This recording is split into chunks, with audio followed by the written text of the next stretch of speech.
शांति वार्ता फेल होते ही लेबनान पर भीषण हमला, ये बहुत बड़ी खबर है। और वार्ता फेल होते ही बमबारी शुरू, साथ ही शांति वार्ता फेल होते ही लेबनान पर भीषण हमले को लेकर यह खबर है। साथ ही आपको बता दें, नेतन्याहू की ईरान को वार्निंग, नहीं रुकेगी जंग। साथ ही डोनाल्ड ट्रंप की चीन को चेतावनी, जहां तुर्की की इजरायल को वार्निंग है क्या, यही डिटेल अब से थोड़ी देर में आपके सामने। वहीं उससे पहले जानिए कैसे बातचीत फेल होते ही इजरायल का बड़ा हमला, और ये दक्षिण लेबनान में इजरायल की एयर स्ट्राइक को लेकर एक और बड़ी खबर है।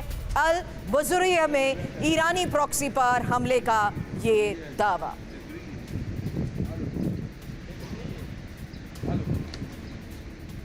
फिलहाल ये तस्वीर देखिए, जहां साफ है कि किस तरीके से ईरान के प्रॉक्सीज पर इजरायल के ये हमले जारी हैं, और लेबनान के फ्रंट पर दक्षिण लेबनान में जिस तरीके से अटैक्स हुए हैं, उसको लेकर इजरायल अपनी मंशा साफ कर चुका है कि कैसे दक्षिण लेबनान के इंपॉर्टेंट टारगेट्स को वो हिट करने में कामयाब रहा। ये एयर स्ट्राइक की एक और तस्वीर सामने आई है। अब शांति वार्ता फेल होते ही हिजबुल्लाह का हमला, जहां इजरायल पर हिजबुल्लाह के ड्रोन अटैक को लेकर भी बड़ा दावा। ये पश्चिमी गैलिली में सुसाइड ड्रोन से हमले का दावा किया गया, और इजरायल ने ड्रोन गिराने का दावा किया है।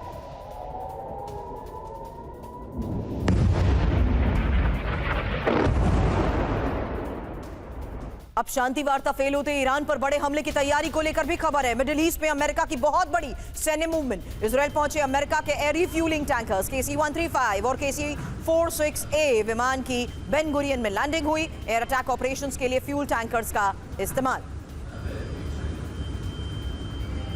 तो फिलहाल देखिए, यही तस्वीरें एयरपोर्ट से सामने आई हैं, जहां साफ दावा किया जा रहा है कि KC-135 और KC-46A विमान की बेन गुरियन में लैंडिंग हुई है, और साफ है कि किस तरीके से अब इजरायल पहुंच चुके हैं ये विमान। और विमान की बेन गुरियन पर लैंडिंग की तस्वीर आपने देखी है, लेकिन बातचीत फेल होते ही मिडिल ईस्ट में अमेरिकी सेना भी एक्टिव हो चुकी है, और खाड़ी देशों में हथियारों के साथ अमेरिकी विमान पहुंचे हैं। C-17 और C-5 विमानों से हथियारों की डिलीवरी को लेकर रिपोर्ट में दावा किया गया। वहीं डोनाल्ड ट्रंप ने कहा कि मिडिल ईस्ट में तैनात अमेरिकी सेना रहेगी।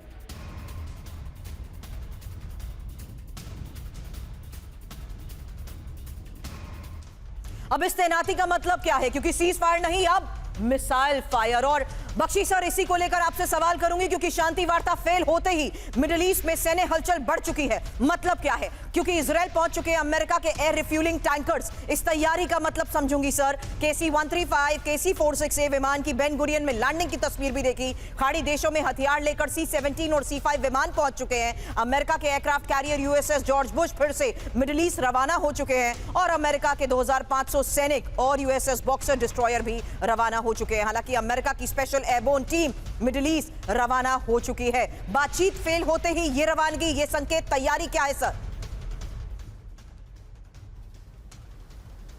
देखिए, जब बातचीत चल रही थी उसके पहले भी लगातार जो अमेरिकन मिलिट्री बिल्डअप था उस इलाके में, उसमें कोई कमी नहीं आई। बहुत सारे अमेरिकन डिस्ट्रॉयर्स, क्रूजर्स की जो वर्टिकल लॉन्च ट्यूब्स हैं वो खाली हो गई हैं। उनमें आप जानते हैं हर एक डिस्ट्रॉयर में 96 ट्यूब होती हैं, क्रूजर में कोई 116। उनमें 60% टोमाहॉक मिसाइल होते हैं, बाकी सरफेस टू एयर मिसाइल यानी कि इंटरसेप्टर मिसाइल होते हैं। वो तकरीबन खाली हो चुकी हैं, और वो केवल पोर्ट में जाके ही रीलोड हो सकती हैं। तो कई सारे जो जहाज हैं उनके ऑलरेडी पोर्ट्स की तरफ जा रहे थे रीलोड होने के लिए।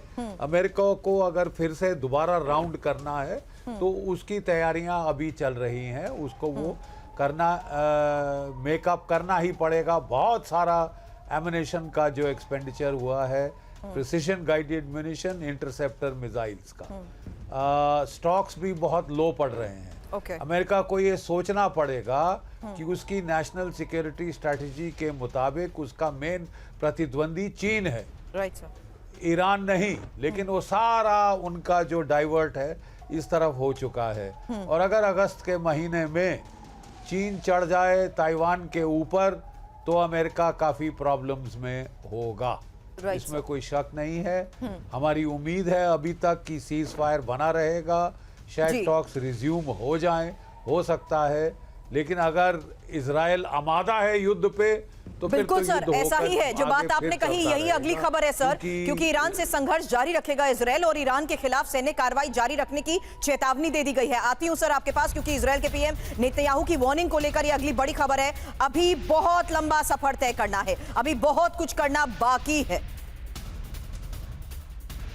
के जरिए नेतन्याहू ने क्या संकेत दे दिया है, किस लेवल पर वो आगे बढ़ते हुए अपने मिशन को अंजाम देना चाहते हैं, करूंगी सवाल, क्योंकि ईरान से जंग जारी, नेतन्याहू की ये चेतावनी, जहां नेतन्याहू ने ईरान से संघर्ष जारी रखने की चेतावनी दे दी है और नेतन्याहू ने यह भी कह दिया कि अभी बहुत कुछ करना बाकी है। नेतन्याहू ने ईरान का मैप दिखाते हुए इजरायलीज को संबोधित भी किया। नेतन्याहू ने दावा यह किया कि ईरान ने हमास, हिजबुल्लाह, मिलिशिया, हुती के जरिए इजरायल को दबाने की कोशिश की है। नेतन्याहू ने दावा यह भी किया कि ईरान को भारी नुकसान पहुंचाया है और चेतावनी भी दी कि ईरान को किसी भी हाल में परमाणु हथियार बनाने नहीं देंगे। लेकिन इस मैप को जारी करते हुए वो क्या साबित करने की कोशिश कर रहे हैं? अपने एक्ट्स को जस्टिफाई, क्योंकि इंटरनली वो भी अभी तक घिरे जा चुके हैं, न सिर्फ डोनाल्ड ट्रंप बल्कि नेतन्याहू का भी विरोध हुआ है। दूसरी सबसे बड़ी बात कि आगे अपने इस मिशन को देखते हुए वो ईरान पर अटैक की इस योजना के तहत क्या टारगेट अचीव करने की कोशिश करना चाहते हैं? क्या वाकई आपको लगता है कि सब कुछ सीमित सिर्फ परमाणु क्षमता तक ही रहेगा?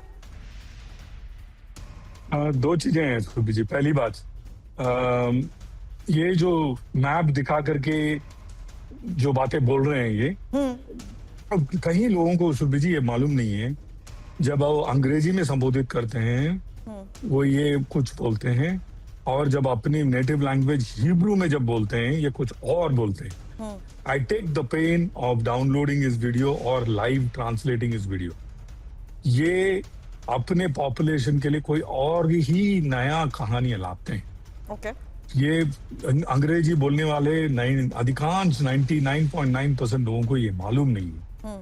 और इसी संदर्भ में जो कि मैं इनकी जो हिब्रू जो भाषा जो हिब्रू में जो कहते हैं ये फॉलो करता हूँ, इसी से मैं ये निष्कर्ष में पहुंचा हूँ जिसका आपने जिक्र किया शुरू में। ओपनिंग स्टेटमेंट आपका ये रहा कि इजराइल के इंटरेस्ट में ये वॉर थमना या सीज फायर बिल्कुल ही उनके इंटरेस्ट में नहीं है, उनके लिए बिल्कुल नागवारा है। और ये इस बात पे क्यों थोड़े बहुत मान गए, क्योंकि अमेरिका इनको सपोर्ट कर रहा है, पैसा दे रहा है, वेपन दे रहा है।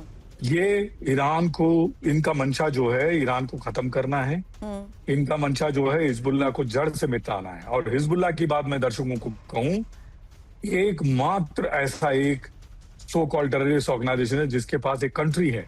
इसको मैं और समझाता हूं चंद सेकंड में। जो लेबनान की स्टैंडिंग आर्मी है सुरभि जी, 5-6 हजार लोग होंगे कम मैक्सिमम। 50 से 70 हजार हिजबुल्लाह हैं लेबनान में। लेबनान में सब हिजबुल्लाह कंट्रोल करता है। आप बैंकिंग हो या कोई भी चीज आप ले लीजिए, सिविक्स हो, कुछ भी हो, हिजबुल्लाह कंट्रोल करते हैं। हिजबुल्लाह एकमात्र ऐसा संगठन है जिसका एक देश है और जो ईरान से सारा मदद, पैसा, सब कुछ लेता है। और इस सारे शांति वार्ता में हिजबुल्लाह को मतलब लेबनान को अलग थलग कर दिया गया, उनको मार पे मार दिया जा रहा है। बिल्कुल।